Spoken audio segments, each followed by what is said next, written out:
दोस्तों, question number 67. During the interview, if they ask personal questions, especially to females, then what should be the answer? दोस्तों, हम जब भी interview के लिए जाया करते हैं तो हमें अपनी कमजोरियों का जिक्र उनके साथ नहीं करना, हमें अपनी प्रॉब्लम्स के बारे में नहीं बात करनी। कई बार क्या हुआ करता है कि हम अपनी प्रॉब्लम के बारे में जब बात करते हैं तो हम उनकी नजरों में अपनी वेटेज को खो देते हैं। अपनी वेटेज को क्यों खो देते हैं? उसके वजह बहुत सिंपल सा रीजन है। सामने वाले को लगने लगता है कि कोई दिक्कत नहीं है, इसकी तो प्रॉब्लम है, 15 की जगह 10,000 देंगे तब भी ये पर्सन हमारे पास जॉब के लिए आएगा, इसको बहुत जरूरत है। कोई फीमेल हो सकती है जिसका डाइवोर्स हो चुका हो, बच्चा हो अपने पास, या बच्चा ना भी हो, डाइवोर्स हो चुका हो, लेकिन अपना खर्चा चलाने के लिए उसको जॉब की जरूरत है। उसने अपनी प्रॉब्लम अपनी कंपनी के सामने रखी, इंटरव्यूअर के सामने रखी, लेकिन यहीं पर हमारी उन कमियों के बारे में उनको पता लग गया।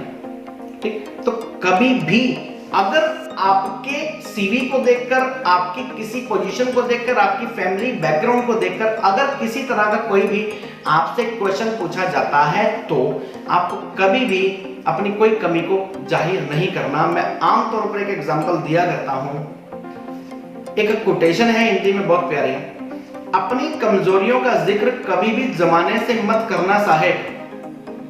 अपनी कमजोरियों का जिक्र कभी भी जमाने से मत करना साहेब। लोग कटी पतंग को जमकर लूटा करते हैं। कैसे?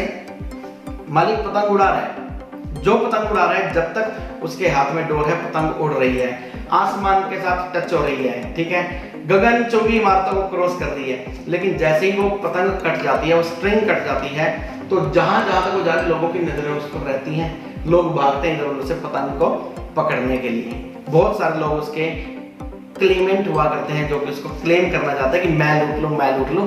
कई बार ऐसा हुआ करता है कि पतंग एक बच्चे ने पकड़ ली और उसके साथ 4-5 बच्चे उधर से उधर भाग कर आए। किसी ने कहा कि मैंने पहले डोर पकड़ी, किसी ने बोला कि पतंग मैंने पहले पकड़ी, तूने मेरे हाथ से नहीं बटा। गुस्सा आता है और वो पतंग को फाड़ देते हैं, फाड़ कर फेंक देते हैं कि लो जी, ऑल्ट कंट्रोल एंड डिलीट, और इन पंजाबी इट्स कॉल्ड स्यापा मुक्का, राइट। तो आमतौर पर हमें अपनी कमियों का जिक्र तो बिल्कुल नहीं करना, अपनी मजबूरी नहीं दिखानी। आपकी वेटेज कम हो जाएगी और वो वेटेज केवल उसी समय के लिए कम नहीं होगी जब आप इंटरव्यू के लिए बैठे हैं, वो आप एक हिट लिस्ट में आ जाएंगे कि आपकी मजबूरियां हैं, और ये आपकी वेटेज जो लूज होगी वो परमानेंटली लूज रहेगी और आपका बेनिफिट किसी भी तरीके से अनड्यू एडवांटेजेस आपके लिए जा सकते हैं।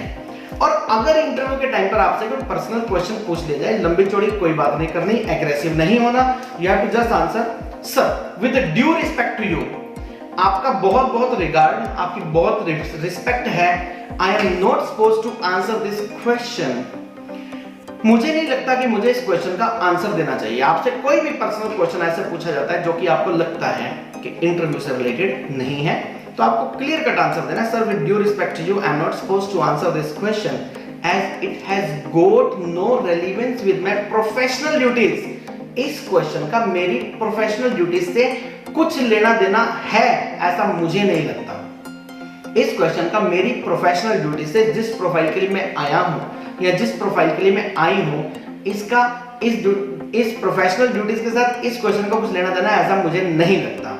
सो I don't expect that there is any requirement to be personalised. मुझे नहीं लगता कि हमें ज्यादा व्यक्तिगत होने की कोई रिक्वायरमेंट है और हमें ज्यादा व्यक्तिगत होना चाहिए। तो आप क्लियर कट ये दो आंसर देंगे, 2 लाइन में आंसर देंगे तो मोर देन सफिशिएंट है। इसके 2 बेनिफिट हैं। ये क्वेश्चन पूछने से एक तो हो सकता है कि कंपनी आपके बारे में या जो इंटरव्यूअर्स हैं वो आपके बारे में डीपली कुछ जानना चाह रहे हो। दूसरी बात ये है कि वो आपकी कैरेक्टर चेकिंग भी कर रहे हो सकते हैं इस क्वेश्चन की हेल्प से, कि आप कैरेक्टर वाइज कितने स्ट्रॉन्ग हैं या उस क्वेश्चन का क्या आंसर देते हैं।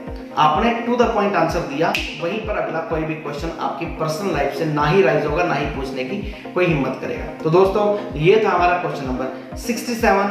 अगर इंटरव्यू के टाइम पर आपसे कोई पर्सनल क्वेश्चन पूछा जाए, what should be your expression. मैं आंसर एक बार दोबारा से रिपीट कर देता हूं, sir with due respect to you I am not supposed to answer this question as it has got no relevance with my professional duties, so I don't expect that there is any requirement to be personalised. तो दोस्तों, ये था question number 67। अगले video में मैं question number 68 discuss करने जा रहा हूं, जो है what is your weakness and what are you working to overcome it. बहुत इंपॉर्टेंट क्वेश्चन है, अपनी कमियों के बारे में बताइए और आप इन कमियों को दूर करने के लिए क्या प्रयास कर रहे हैं। दोस्तों काउंटडाउन चल रहा है, एक से एक जबरदस्त क्वेश्चंस आ रहे हैं, उनके जबरदस्त आंसर बने बनाए आपको दिए जा रहे हैं। हमारे साथ बने रहिए और अब तक बने रहने के लिए बहुत बहुत धन्यवाद। इन्हीं शुभकामनाओं के साथ आपका मित्र, आपका शुभचिंतक और आपका गाइड उमेश अरोड़ा, इंग्लिश गुरु।